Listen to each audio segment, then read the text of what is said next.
Hello everyone, thank you for being here. Thank you for clicking on this video. I hope you're all doing well. So I remember that I still owe you a video from last year.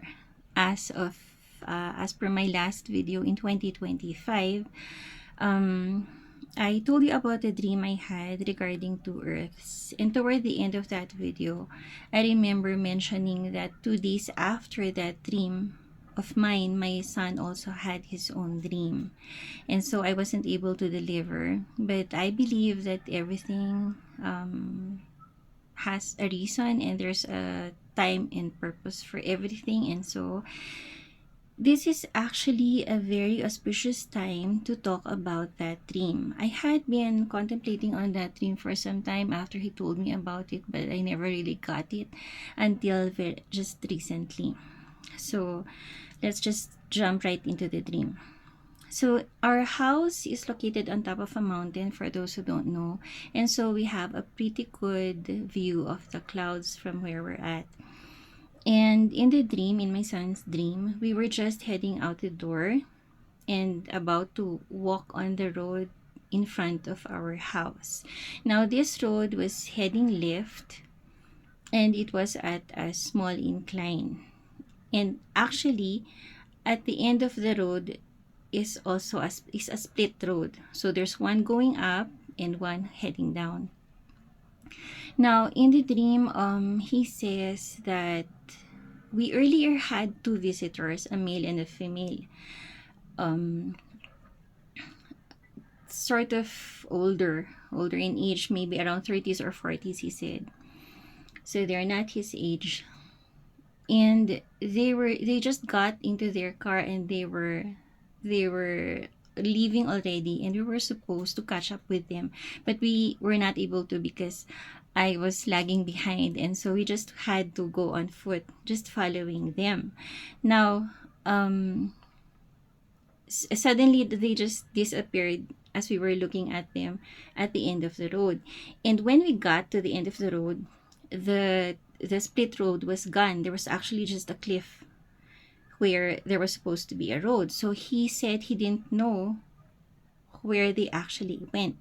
Now, that sort of air of mystery just got me thinking. I said, maybe in the dream, those were your guides or our guides, one male and one female.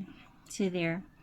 And besides, anyway, my son is also close to the spiritual realm, and he has significant dreams every now and then.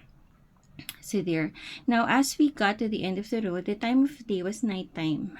So he said there were fireworks. There was an array of fireworks, a spectacular view of fireworks there. And then he said that right above the fireworks were planets. They were perfectly aligned, like in a line like that.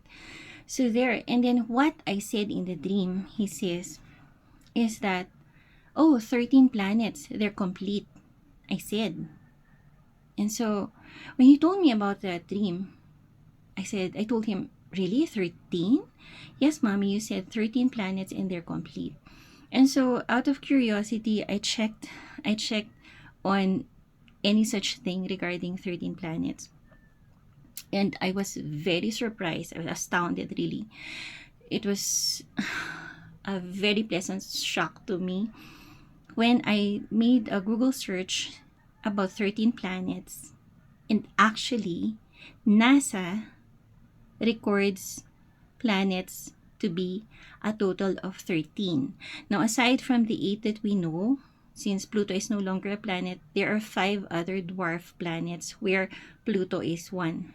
Okay, so there. So just imagine my surprise at this bit of discovery. So in real life, I didn't know that there was such. So as per NASA, there are 8 planets. So we know what they are: Mercury, Venus, Earth, Mars, Jupiter, Saturn, Uranus, Neptune. And there are 5 officially recognized dwarf planets: Ceres, Pluto, Haumea, Makemake, and Aries. I don't know if I'm pronouncing them properly. So there's actually 13. So I said 13 and they're complete. First of all, what does this mean? For one thing, how I interpret it is that in real life, I didn't know that these planets existed as part of the 13 planet, um, the 13 planet total. But this just goes to show that there are a lot of things that we actually know more than we think we know. So there's that point that I would like to stress in this. And especially when it comes to spirituality, our higher selves know more. Even when it comes to, such information there. Now, recently, I just made a search also about the spiritual meanings of these 13 planets, since our dreams are usually of spiritual significance. So there, let me just name them to you one by one.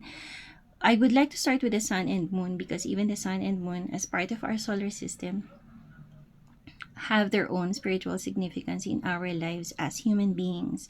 So for those who are aware of astrology, you might already be aware of all of these. So for the rest of us, this information, I believe, would be helpful in our quest for spirituality, in the totality of what we are trying to achieve as spiritual beings. So there, the sun refers to the soul's journey and self-realization. Now the moon refers to our emotions, also our dreams, our inner world, and this refers also to the nurturing of our inner child. So there, now Mercury would pertain to communication, or how we articulate our spiritual truths. Venus, on the other hand, denotes love and relationships. I think you're probably aware of this. So it is also the expression of our soul's values. So if Mercury would be communication of our truths, Venus would be more of our values or core values. Mars is a very aggressive planet, so strong planet.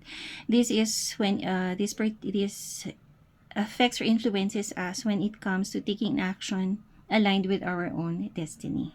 Okay, so there, Jupiter, on the other hand, would be the accumulation of wisdom and higher truths. So these are about the things that we would still like to know more, apart from the truths that we have tried to discover along our life's journey. Saturn, they say, is a difficult planet. This is referred to as the karmic judge. So we, through Saturn, we are thrown lessons, difficult lessons that we really try to learn from, if we ever learn from them. So there, our difficult lessons and experiences aligned with karma. When it comes to Uranus, this one refers to freedom and the higher mind, and breaking free from old structures and awakening to new perspectives for our soul's growth. So there, Neptune would be referring to our faith, more on our spirituality, spiritual growth, and transcending the material world. So we're not just living in a material world, but we are also living as spiritual beings in this earth, on this earth. So there, and this would also pertain to, just like the moon, it would pertain to our dreams, our intuitions, and psychic abilities. Now, I remember I read once a long time ago that all of us actually has extrasensory perception, ESP. So it just depends on how we develop them. Some have this, that are well developed, others not so much. So there. Now, when it comes to the 5 other planets, dwarf planets, Pluto would be referring to transformation, rebirth, and regeneration. So these are ability to transform ourselves. So it's just like the concept of a butterfly from emerging from a chrysalis, or like a phoenix rising from the ashes. So how we transform our the things that are happening in our lives, how we transcend from them, how we transform ourselves such that we are better spiritual beings than where we recently have left off.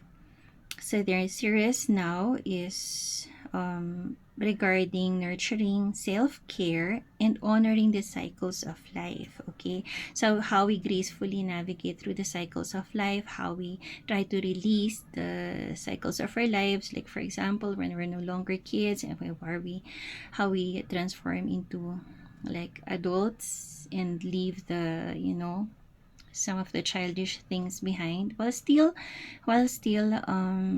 keeping our inner child. So there, Homeya would refer to our deep connection with the natural world or to nature. So we are living on this earth and we are living in an existence where we're interacting with nature. So how we take care of nature. So there, Makimake would be our connection to the natural law and environmental wisdom. So how we how we interact with our environment, and how sometimes the environment just responds in a way based on our interactions with it. So if we take care of it, it takes care of us. So there, natural law, this would also refer to, for example, the laws of karma. So whatever you put out there is what you get back, and not just in the same intensity, but even they say around times three at least. So there, Makimaki also deals with new perspectives and breaking free from limiting beliefs.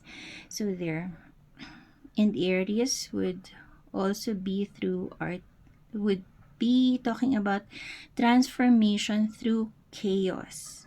So chaos is not just there to be just chaos and just keeping us where we're at, keeping us low, keeping us confused, and all of the things like that. We are called to transform from chaos, because these are all lessons anyway. So there, and then standing up for what we believe is right. So there. So with all the interplay of these planets affecting us as human beings in a way, so affecting our spirituality, once we are aware of these and how everything is interconnected, and how, we could step into our role as spiritual beings and consider everything, every aspect of life, nature, the animals, our interactions with each other, how we transform through our difficulties, how our lessons in life are supposed to grow us and not just keep us down, how we break from the shackles of life, and how we just strive to keep on, making ourselves better and better in a spiritual sense. So there, it is complete. Okay, so if we incorporate all of these, it's actually complete. So to summarize, apart from that, we know more than we realize. So all we need to do is to tune into our, our higher frequency, our antennas. We all have that. It's just that sometimes we don't heed them, or we don't heed it, or sometimes I think we just have to care a little bit more, So there, if we are in the pursuit of peace and happiness. So there. Now, so in short, it is time that we work with the forces that are working with us. So there, we're always assisted. We just need to say yes to this assistance. So there. Okay, so I guess that's all I have for now. This is just me, Alvi, saying find your strength, find your peace, and stay with God, Source, Spirit, whatever you conceive Him to be. He loves you so much. God loves you so much. And there. Take care. God bless. Bye.